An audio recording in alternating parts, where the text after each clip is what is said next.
দর্শক চলুন এবারে শুরু করি আমাদের আনন্দ আড্ডা। আমাদের সাথে আছেন আজকে লেখক পরিতোষ বাড়ুই।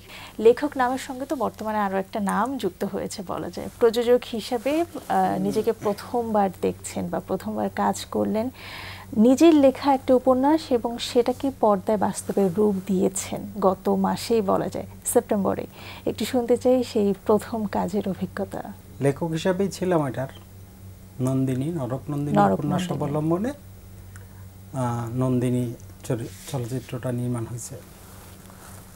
তো এখানে যারা প্রযোজক ছিলেন, আসলে প্রযোজকের যে ব্যাপারটা আসছে এটা একটু ভুল মেসেজ আর কি। আচ্ছা, প্রযোজনা যারা করতেছিলেন, প্রযোজক যারা ছিলেন তারা প্রায় শেষের পথে চলে এসেছিলেন, একদম শেষে 95% তারা শেষ করে ফেলছেন। তখন একটু মুখ থুবড়ে পড়ে যাচ্ছিল আর কি চলচ্চিত্রটা। আসলে তখন শুধু একটু সহায়তা করছি, ওইভাবে আমি ঠিক প্রযোজক না।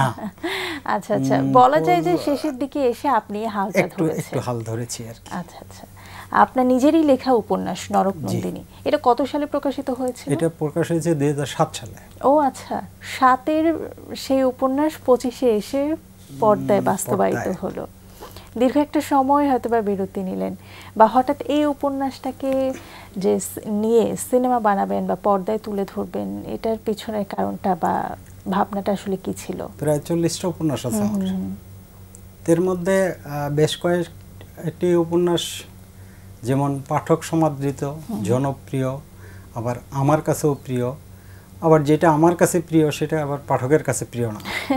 তা পাঠক প্রিয় যেটা, ওইটাই আমরা মনে করি যে এটাই সুন্দর হয়েছে, ভালো হয়েছে লেখা। তো এই ক্ষেত্রে এইটা যখন গল্পটা লিখি, তখন কিছু নাট্য পরিচালক তারা আসলে এটা দিয়ে নাটক বানাতে চেয়েছিলেন, আমাকে প্রস্তাবও দিয়েছিলেন, কিন্তু টেলিফিল্মও করতে চেয়েছিলেন। আমি আসলে রাজি হইনি। আমার একটু স্বপ্ন ছিল যে কেউ যদি এটা দিয়ে চলচ্চিত্র করতে চায়, তখন আমি এটা আসলে মানে এই ইচ্ছাটা আগে থেকেই ছিল, ইচ্ছাটা ছিল ভিতরে। শহীবুর রহমান রাসেল উনি একদিন আসলেন, যেটা দিয়ে আমি চলচ্চিত্র করতে চাই। তখন ওনার সাথে কথা হলো, উনি আস্তে ধীরে এটার স্ক্রিপ্ট তৈরি করে আমাকে দিলেন। আমি অবশ্য শর্তই দিয়েছিলাম যে স্ক্রিপ্টটা আগে আমাকে দেখান। আচ্ছা, কারণ আমার একটা গল্প আছে, আমার একটা মেসেজ আছে, এই মেসেজটা থাকতে হবে। তো সেখানেও উনি উপস্থাপন করছেন, আমি স্ক্রিপ্টটা পড়ছি। পড়ার পরে কিছু আমাদের সাথে বার্গেনিং হয়েছে, যেসব জায়গা আসলে মানে আপনি পরিমার্জন করেছেন, এগুলি বিলুপ্ত করা যাবে না। তো আমি নরকনন্দিনীও নামটা রাখতে চেয়েছিলাম, তো উনি একটু এটা নিয়ে ওনাকে একটু ছাড় দিতে হয়েছে আর কি। যে উনি আসলে নন্দিনী বলতেছে আপনি নন্দিনীতেই থাকি, মানুষ বুঝেনি এটা নরকের নন্দিনী না স্বর্গের নন্দিনী, এখানে একটু। তো ওনার কথাটা আমার পছন্দ হয়েছে। যখন পছন্দ হয়েছে তখন আগে এটা নন্দিনী আকারে আসছে। আচ্ছা আচ্ছা, ডিরেক্টরের কাছ থেকে যখন শুনলেন মানে পুরো গল্প এবং তার পরবর্তীতে প্রযোজনার বিষয়টা নিয়ে যেহেতু একটু প্রবলেম ছিল বলছিলেন, প্রযোজনায় আসলে কারা ছিলেন শুরুর দিকে? নয়নতারা লিমিটেড একটা কোম্পানি, আমাদের কোম্পানি, ওনারা 5 জন ছিলেন। তো প্রথমে তো 18-র দিকে শুরু হয়, তো তারপরে হুট করে করোনা, সবার ব্যবসাতেই একটু ধস নেমে যায়, সবকিছু মিলে একটু মানে পিছনে চলে যাচ্ছিল। তো স্বপ্ন তো সবারই থাকে, আমার একটা জিনিস শুরু হয়েছে, একটি 95% হয়ে গেছে। তো ওই দিক সেদিক আলাপ আলোচনা করে ওনাদের সাথে বসে একটু হেল্প করা হয়েছে আর কি, কিছু না। এবং আমরা যতদূর জানি যে সেপ্টেম্বরে রিলিজ পাওয়া নন্দিনী যে সিনেমাটা ছিল, সেখানে কিন্তু ওপার বাংলার জনপ্রিয় অভিনয় শিল্পী বা জনপ্রিয় অভিনেতা ইন্দ্রনীল সেনগুপ্ত এটার প্রধান নায়ক চরিত্র অভিনয় করেছেন। তো তার সঙ্গে আসলে কিভাবে যুক্ত হলেন আপনারা, বা কাজের অভিজ্ঞতা কেমন ছিল? কাজ তো মূলত মানে পরিচালক আর পরিচালক টিম করেছেন, আমরা তো আসলে মাঝে মধ্যে গিয়ে একটু দেখেছি কি করে। তো আমার কাছে যেটা মনে হয়েছে যে ওই চরিত্র বাস্তবায়ন করার জন্য ওরকম একজন সিম্পল উদার মনের লোক বা ওই টাইপের একজন লোক দরকার ছিল, যার জন্য পরিচালক ওনাকে কাস্ট করছেন, ওনাকে এনেছেন। তবে আমরা যেটা বলেছি, আমাদের আরেকজন নায়ক আছে সজীব, উনি একটা দারুণ কথা বলেছেন, যে ইন্টারভিউতে বলেছেন যে এই গল্পের নায়কই আসলে মূল গল্পই এই গল্পের নায়ক, এই চলচ্চিত্রের গল্পেই মূল নায়ক নিঃসন্দেহে। তো সেই ক্ষেত্রে আমার মনে হয় যে ওইখানে একজন সাধারণ লোক, সাধারণ একেবারে মধ্যবিত্তের একজন ছেলে প্রথমেই কি সাংবাদিকতা দিয়ে শুরু করেছেন, একদম নবীন সাংবাদিক। তো সেই ক্ষেত্রে ইন্দ্রনীল খুবই চমৎকার একজন আর্টিস্ট। আমরা তারে দেখেছি, সে পরিচালক যেভাবে বলছে এটা গায়ে দিয়ে এভাবে এই জায়গায় করেন, সে ঠিক ওইভাবেই করার চেষ্টা করেছে। পরিচালক যতক্ষণ পর্যন্ত বলেছেন যে ওকে না, সে ততক্ষণ পর্যন্ত দিচ্ছেন, তার মধ্যে কোনো ইয়ে নেই, কি বলে মানে রিয়াকশন নেই যে এতবার লাগবে কেন একটা জিনিস। আসলে না আমাদের অনেক সময় বিরক্ত বোধ করে, কোনো বিরক্তি নেই, কাজে কোনো বিরক্তি নেই। নাজিরা মৌ তিনি হয়তোবা এক সময় নাটকে অভিনয় করতেন এবং সেখান থেকে এটা কি তার প্রথম সিনেমা হয়তোবা? এটা তার প্রথম ছিল। তাকে নিয়ে কাজের অভিজ্ঞতা আপনাদের কেমন ছিল? মেধাবী একজন আর্টিস্ট, সে চেষ্টা করেছে তাকে ছাড়িয়ে যায়, তাকে ছাড়াইয়া গিয়া মানে আরো ভালো কিছু, আরো ভালো অভিনয় করার জন্য। এবং কোন কোন জায়গায় আমার মনে হয়েছে যে ওনার যা সামর্থ্য তার চেয়েও ভালো অভিনয় করেছেন। তাহলে তো নিঃসন্দেহে কাজটাও অনেক বেশি ভালো হয়েছে, যেহেতু বাংলাদেশের সিনেমা হলগুলোতে রিলিজ দিয়েছেন সেপ্টেম্বরে, আমি যতদূর জানি 12 তারিখের দিকে বা 13 তারিখে। সো মানে এখনো প্রায় বলা যায় যে 1 মাস হয়ে গিয়েছে। কেমন সাড়া পেয়েছেন সবাই দেখার পরে, কি বলছে? বাংলাদেশের চলচ্চিত্রর যে অবস্থা আর কি, বাংলাদেশ আমরা যেভাবে পাচ্ছি, এটা উৎসব কেন্দ্রিক চলচ্চিত্র হয়ে গেছে। চলচ্চিত্রটা এখন আর প্রতিদিন বা প্রতি সময়ে ঠিকঠাক মতো হচ্ছে না। কিন্তু আমরা চাচ্ছিলামও যে একটা সুষ্ঠু সময়, একটা নিরিবিলি সময় এটা দেওয়ার জন্য, এটা মুক্তি দেওয়ার জন্য। তো সেই সময়টা আমরা ঠিকঠাক মতোই দিয়েছি। আমরা কিছু মার্জিত রুচিশীল দর্শক চেয়েছি। আচ্ছা, আমরা আসলে ওইভাবে ঘুরতে গিয়ে কেউ আমাদের দেখুক, ছবিটা দেখুক, এটা আমরা চাইনি। আচ্ছা আচ্ছা। আর এখনের সময় যে সময় চলতেছে, এই সময় আসলে ওইভাবে ব্যবসা সফল বলেন আর উপচে পড়া দর্শক, এটা আসলে পাওয়া সম্ভব না। তবে আমাদের যা এক্সপেকটেশন ছিল যে এই পর্যন্ত আমরা চাই, তার প্রায় কাছাকাছি ছিল। আচ্ছা আচ্ছা, মানে এটা আপনারা যখন তৈরি করেছেন কোন একটা নির্দিষ্ট শ্রেণীর দর্শকদেরকে টার্গেট করে হয়তোবা তৈরি করেছিলেন। গল্পটার একটা সুন্দর মেসেজ আছে, আমরা চাইছিলাম যে সবার কাছে যেন এই মেসেজটা যায়। আচ্ছা আচ্ছা, যে ওইভাবে শুধুমাত্র মানে এমনি যেভাবে আনন্দ ফুর্তি করে একটা চলচ্চিত্র দেখা হয়, কমার্শিয়াল ফিল্ম যেটা আসলে দেখা হয়, হ্যাঁ, আবার ওইটা ফুল আর্ট তাও বলি না। আচ্ছা আচ্ছা, আমরা একটু মাঝামাঝি থেকেছি যে একটা সংস্কৃতি যাতে আবার তৈরি হয়, বাংলাদেশের সংস্কৃতির যেন আবার একটা সংস্কৃতি তৈরি হয়, যে কিছু গল্প যা আমাদের শিক্ষণীয় অবস্থায় থাকে, এগুলি চেষ্টা করা হয়েছে আর কি। আচ্ছা আচ্ছা, শিক্ষণীয় গল্প হলে কোনো সিনেমায় যেটা আমরা দেখে থাকি যে কোনো অ্যাওয়ার্ডের জন্য সেটা মনোনীত হয়, নমিনেশন পায় বা দেশের বাহিরে প্রদর্শিত হয়, আপনাদের এমন কোনো প্ল্যান বা ইচ্ছা আছে কিনা? আছে, প্রত্যেকটাই আছে, যে আমরা চেষ্টা করব সব গুলিতেই অ্যাটেন্ড করার জন্য। আর আপনি হয়তো জানেন বা সবাই জানে, আসলে পুরস্কার তো সবচেয়ে বড় হলো দর্শক।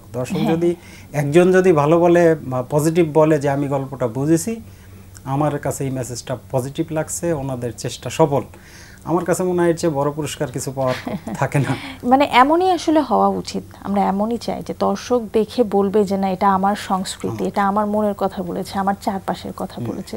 এবং দারুণ প্রজেকশন, দারুণ কাজও আপনারা করেছেন।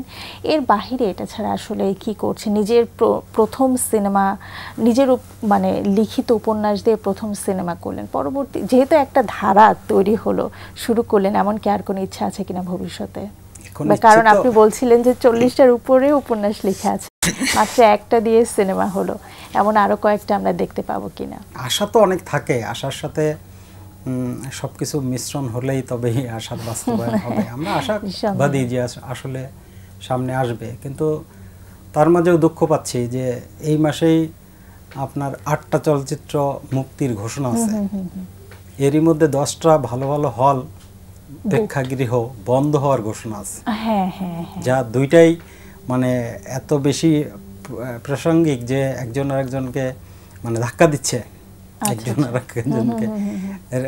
হল মালিকরা বলতেছে আমরা চালাইতে পারবো না, আর আমরা বলতেছি যারা শিল্পী সংস্কৃতির সাথে যুক্ত তারা বলতেছি যে আরো ছবি রিলিজ হবে। তো কেমন হয়ে যাচ্ছে না বিষয়টা, মানে একটু ভয়ও পাচ্ছি যে সামনে আসলে কি হবে। লেখকদের সবচেয়ে বড় প্ল্যাটফর্ম হয়তো বা থাকে আমাদের প্রাণের প্রিয় যে বইমেলা, এবং এখন যেহেতু অক্টোবর চলছে, কয়েকদিনের বা কয়েক মাসের মধ্যে কিন্তু বইমেলা শুরু হতে যাচ্ছে। এবারের বইমেলা সম্পর্কে আপনার ভাবনা জানতে চাই, কি কি কাজ আসছে, কি কি প্রকাশিত হচ্ছে? চলচ্চিত্র নিয়েই বেশি ব্যস্ত ছিলাম।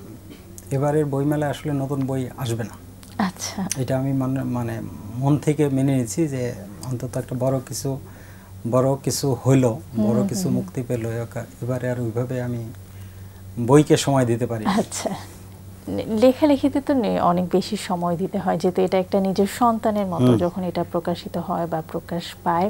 উপন্যাস 40টার মতো লিখেছেন। প্রথম দিকে আপনি বলেছিলেন যে আপনার কাছে যেটা ভালো লাগে ওইটা হয়তো বা দর্শকের কাছে ভালো লাগেনি। আপনাকে যদি জিজ্ঞেস করা হয় এই 40টার মধ্যে আপনার সবচেয়ে পছন্দের কোনটা, যেটা নিয়ে আপনার খুব ইচ্ছা ভবিষ্যতে কাজ করার? সবচেয়ে প্রিয় উপন্যাসটা মানে আমার কাছে, যেটা সবার কাছেই প্রিয়, যারা যারা পড়ছে বা পড়েন, সেটার নাম হলো মায়ের চিঠি। আচ্ছা, আমার ধারণা যে যত কষ্টই হোক আর যত সময় লাগুক, আর একটা চলচ্চিত্র করলেও আমি করব। আচ্ছা আচ্ছা, বাহ, এটাও একটা দারুণ মেসেজ। আচ্ছা, মায়ের চিঠি, একজন মায়ের সন্তানের কাছে একটা চিঠি, যেটা উপন্যাস। তো এটা আসলে আমার কাছে যেমন ভালো লাগে, সবার কাছেই, আমরা পাঠক যারা পড়েছেন বা যারা আমার প্রতিক্রিয়া জানান, তারা প্রত্যেকে এটাকে একটু ভিন্ন প্রকৃতির, ভিন্ন ধর্মীর উপন্যাস হিসাবে তারা সিলেক্ট করেছেন। সেই হিসাবে আমিও চাই যে এইটা নিয়ে একটা চলচ্চিত্র হওয়া উচিত। তো এখন ভবিষ্যৎ যদি অন্য কেউ করতে পারে, আমি সেখানে সহযোগিতা করব। আর যদি কেউ না করে, তাহলে আবার করতে হবে আমাদের। আপনি নিজের উদ্যোগেই করবেন? একদিন ওই চলচ্চিত্র না হোক, একটা বড় নাটক তো হবে। একটা টেলিফিল্ম হলেই ওটা মানে ওর চিত্রায়ন বোঝানো যাবে। তো চলচ্চিত্রটার ব্যাপ্তি তো অনেক, ওর মধ্যে অনেক কিছু দেওয়া যায়, যেটা একটা ছোট নাটকে হয়তো ওইভাবে প্রকাশ করা যায় না। হ্যাঁ, এই জন্য চাচ্ছি যে এটার একটা চলচ্চিত্র হোক। শুভকামনা জানাতে চাই, কারণ লেখালেখির ক্ষেত্রে যেটা হয়, লেখকদের একদমই সন্তান হচ্ছে তার যে লেখাগুলো, এবার সেটা ছোট গল্প হোক, উপন্যাস হোক, কবিতা হোক, যেটাই হোক, এবং সেটা যদি সে বাস্তবে বড় পর্দায় দেখতে পারে, তার যে অনুভূতি, এটা আসলে প্রকাশ করার মতো না। একদমই শেষ পর্যায়ে চলে এসেছি, শেষ করব। তবে তার আগে আপনার যদি দর্শকদের উদ্দেশ্যে কিছু বলার থাকে। বাংলা চলচ্চিত্র আপনারা সব হলে গিয়ে দেখবেন, বাংলা চলচ্চিত্রকে সাপোর্ট করবেন, কারণ বাংলা চলচ্চিত্রকে যদি আমরা সাপোর্ট না করি, তাহলে বাংলা চলচ্চিত্র এক সময় থেমে যাওয়ার পথে যাবে। অসংখ্য ধন্যবাদ আপনাকে আজকে আমাদের সঙ্গে যুক্ত হওয়ার জন্য। আপনাকেও ধন্যবাদ, বাংলা ভিশনের সকল দর্শকদের ধন্যবাদ, কলাকুশী সকলকে ধন্যবাদ আমাকে ডাকার জন্য। প্রিয় দর্শক, এতক্ষণ কথা হচ্ছিল অতিথির সঙ্গে। এবার সময় হলো বিদায় নেবার। আমাদের অনুষ্ঠান সম্পর্কে আপনার যে কোনো মতামত ও পরামর্শ জানাতে লিখুন এই ঠিকানায়। প্রযোজক দিন প্রতিদিন, বাংলা ভিশন, নোট টাওয়ার, 110 বীরুত্তম সিয়াদ দত্ত রোড, ঢাকা 1205। আমাদেরকে ফোন করতে পারেন 96320303 এই নম্বরে। আমাদের ইমেল অ্যাড্রেস dinprotidin@banglavision.tv। মার্কিন ঔপন্যাসিক মার্গারেট মিশেলের একটি উক্তি বলে বিদায় নেব আজ। তিনি বলেছেন, খ্যাতি হারালে মানুষ বোঝে এর মূল্য কতটা। প্রিয় দর্শক, সবাই ভালো থাকুন, সুস্থ ও সুন্দর থাকুন। আজ সারাদিন সবার জন্য শুভ ও কল্যাণময় হোক।